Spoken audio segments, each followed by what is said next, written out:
In this tutorial, I'll show you how to edit a received email in Microsoft Outlook. This feature is available in the classic Outlook desktop app and lets you make personal changes to a message without affecting the original email. Open the classic Outlook desktop app and find the email you want to edit.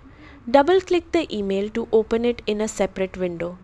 In the Open Message window, click Actions, then select Edit Message.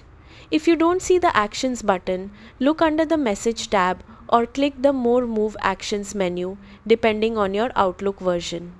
Once the email is in edit mode, you can change the subject line, add notes to the message, or edit the email body for your own reference.